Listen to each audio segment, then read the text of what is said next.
Merci à vous d'être sur la télévision Labari. Monsieur, dames, bonsoir et bienvenue à cette édition d'information.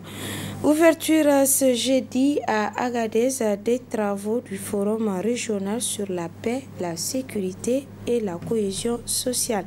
Une rencontre présidée par le président de la République, Bazoum Mohamed, qui se trouve à Agadez depuis ce matin. Le compte rendu avec nos envoyés spéciaux, Adam Ousmana et Cheb Guissou.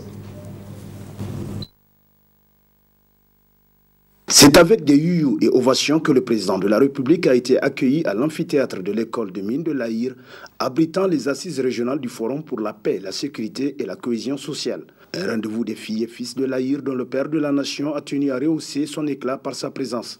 À l'entame des conclaves, les autorités municipales et régionales n'ont pas manqué de souligner l'importance de ce forum pour la région. Cette rencontre nous permettra surtout de débattre de certaines préoccupations du moment pour renforcer davantage les liens séculaires qui unissent nos populations. L'environnement de notre région est caractérisé aujourd'hui par une multitude de foyers de tension, certains à connotation religieuse, d'autres pour des intérêts, pour des besoins d'activités illicites, tout simplement.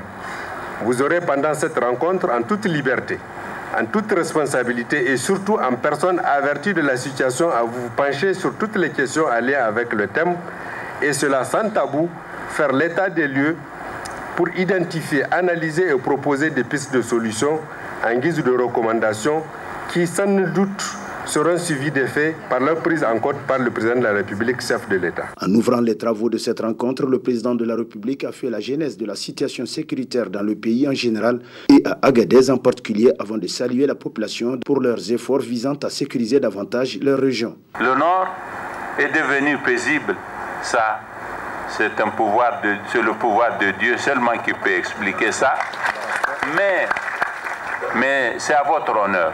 Tout simplement. Derrière cela, il y a une volonté. Derrière ça, il y a un comportement. Derrière ça, il y a même une morale et une éthique. Je voudrais par conséquent rendre hommage aux populations d'Agadez. Par ces temps de grandes difficultés pour nous, pour notre État, de savoir que nous avons des populations qui nous épargnent de devoir mobiliser des troupes nombreuses, équipées, pour assurer la sécurité de cet espace, c'est tout simplement un bonheur. Au cours de ce forum qui va se poursuivre jusqu'au 1er juillet 2022 sera passé au peigne fin tous les problèmes à même de porter préjudice à la paix et la quiétude sociale dans la région d'Agadez. Ainsi, le président de la République a souligné fonder beaucoup d'espoir pour totalement changer la situation dans cette région. La coalition ASSO-EPT Niger organise depuis ce matin un atelier de formation à l'endroit des membres et structures alliées de la coalition ASSO-EPT. L'atelier porte sur l'inclusion et les violences basées sur le genre et durera 3 jours. Le point dans ce reportage. L'inclusion et les violences basées sur le genre, c'est sur ce thème que se tient la présente formation organisée par la coalition ASSO-EPT à l'endroit des membres et des organisations alliées de la coalition ASSO-EPT Niger.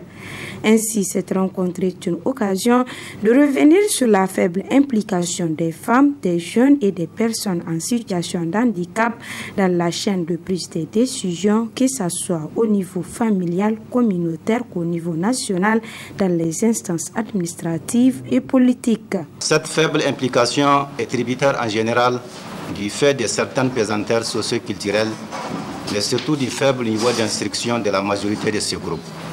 Consciente donc de la nécessité d'impliquer toutes les couches sociales pour garantir un développement harmonieux et assurer une justice sociale, la coalition ASSO-EPT Niger s'est engagée depuis 2019 lors de la première phase du projet EOL, Education Out Loud, à œuvrer pour créer et formaliser des espaces d'échange et de mutualisation de connaissances et d'expériences avec les organisations sœurs et certains groupes de jeunes filles et garçons, des femmes et des organisations des personnes handicapées.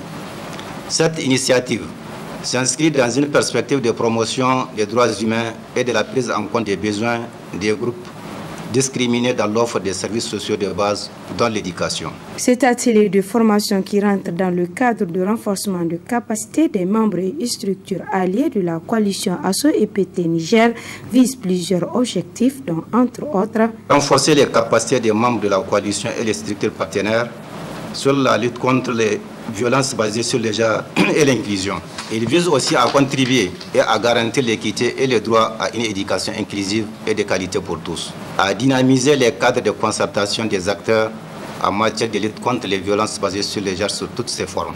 La démarche consistera-t-elle à outiller les groupes de jeunes filles et garçons, des femmes et des personnes handicapées dans leur travail quotidien en matière de lutte contre les violences basées sur le genre et sur l'inclusion en vue de contribuer à garantir l'équité et les droits de tous dans l'accès à une éducation inclusive et de qualité. Il est à noter que ces assises qui dureront 3 jours s'inscrivent dans le volet des activités de la phase 3 du Fonds Éducation Outlaw financé par le Partenariat mondial et Oxfam IBIS.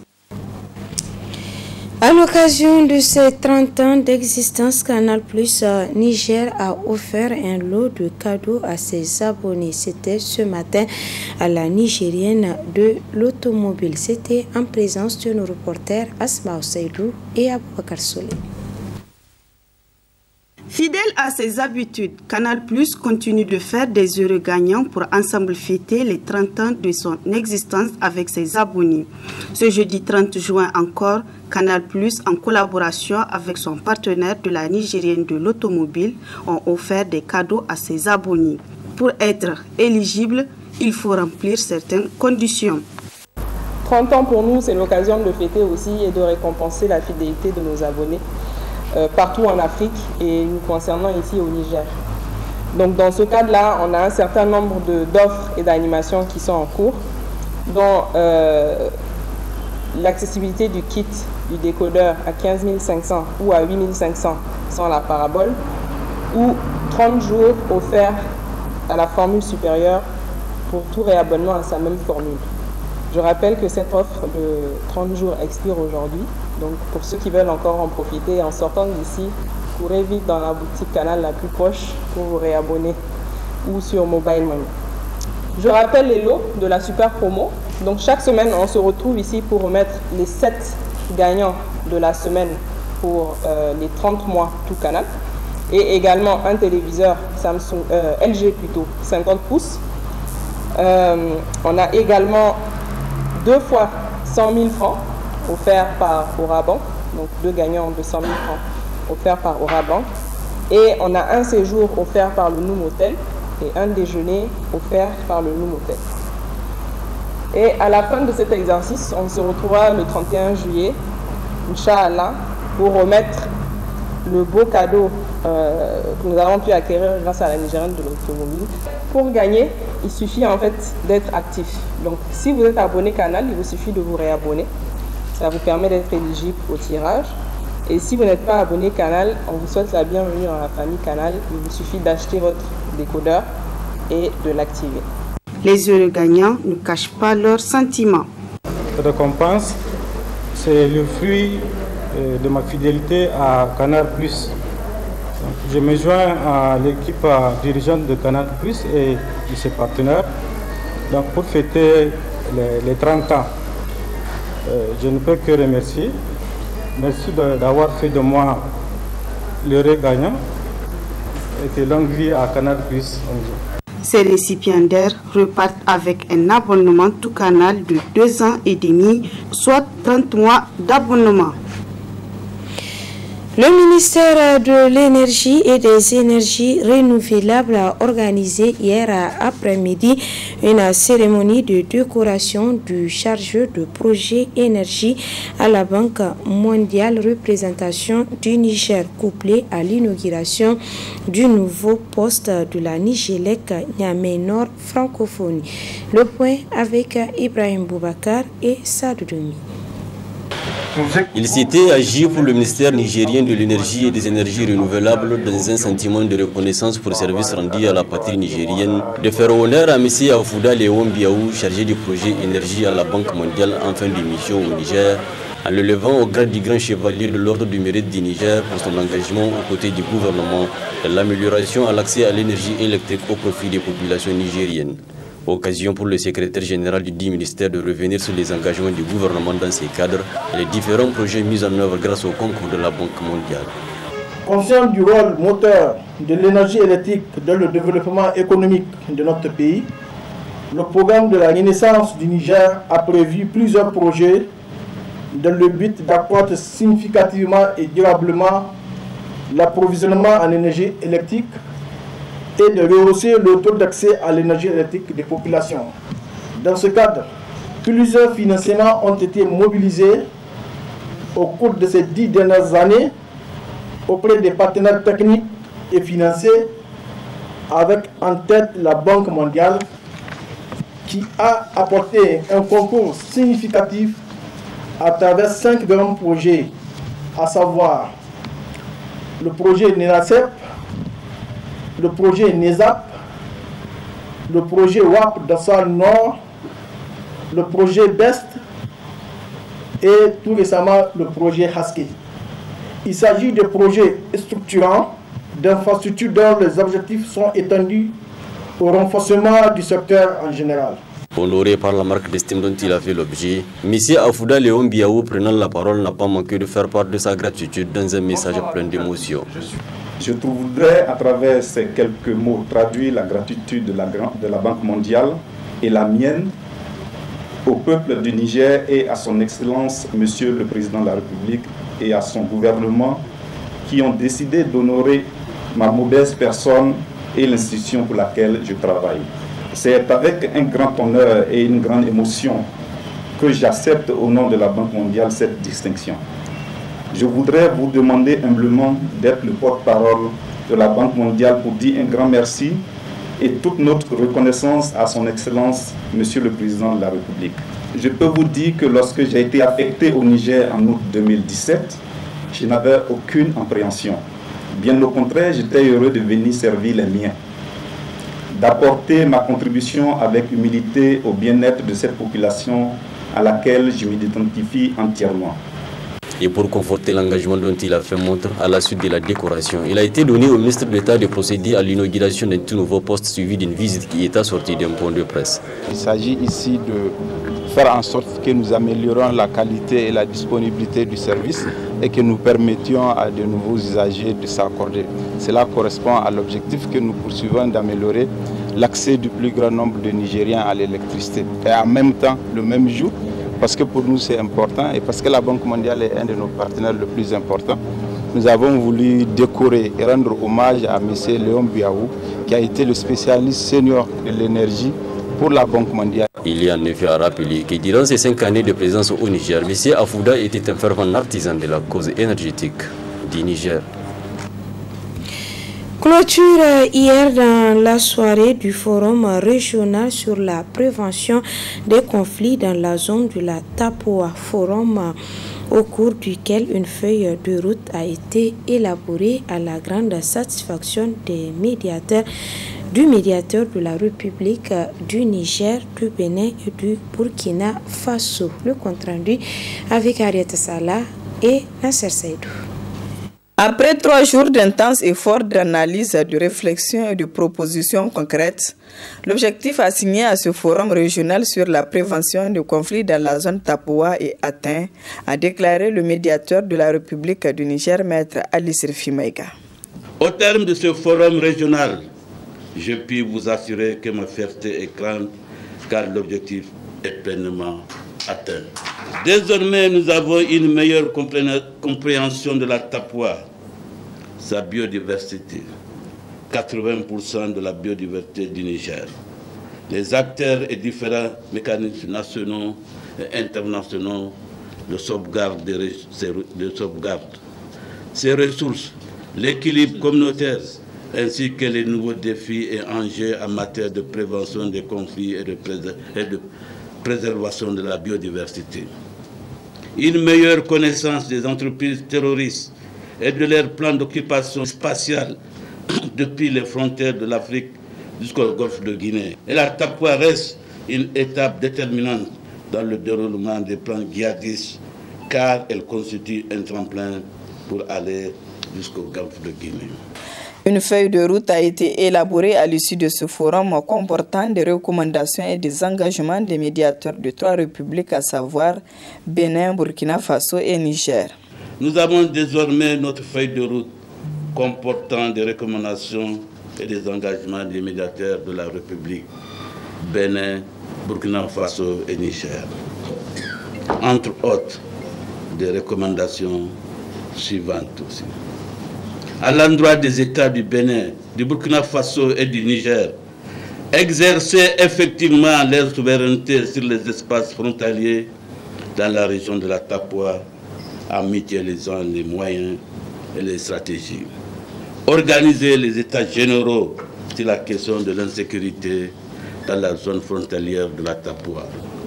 Mener des actions concrètes de lutte contre l'insécurité par une synergie d'actions des pays de la zone tripartite à travers le partage des renseignements, l'information scientifique et les opérations militaires. Intégrer la recherche universitaire dans les approches de solutions innovantes et pratiques de prévention et de résolution des conflits en lien avec la biodiversité de la zone de la Tapua. Promouvoir la participation effective, inclusive des femmes et des jeunes dans toutes les initiatives de développement, notamment celles dans le cadre du PIP. En tant que médiateur, nous avons pris des engagements forts, à savoir finaliser les résultats du forum de Niamey, rapport, motion, recommandations, feuille de route 15 juillet 2022.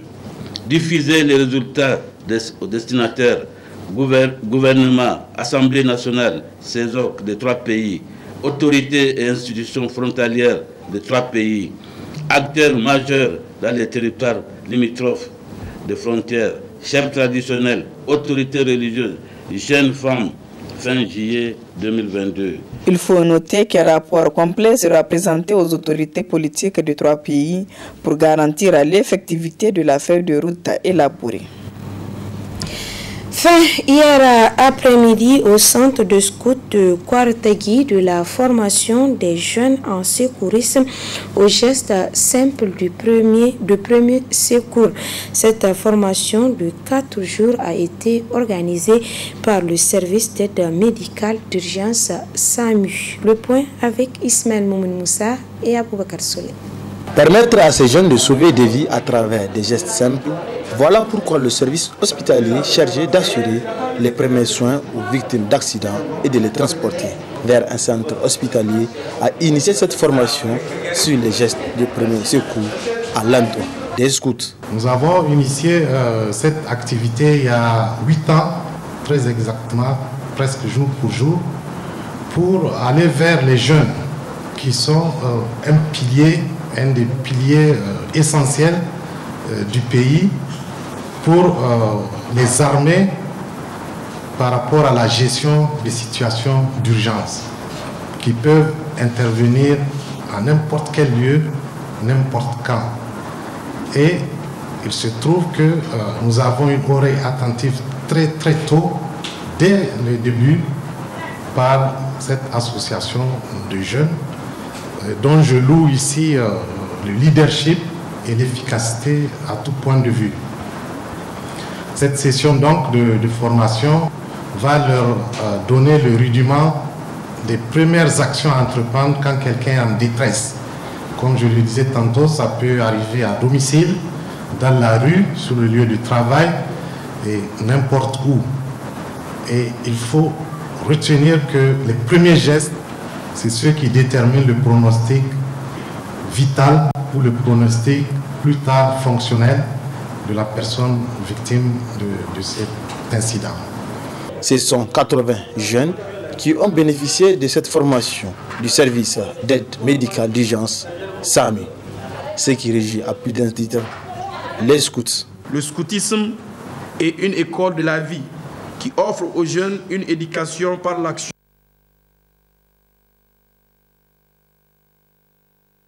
Intellectuelle, sociale et spirituelle. En tant que personne, citoyen responsable et membre de la communauté, locales, nationales et internationales.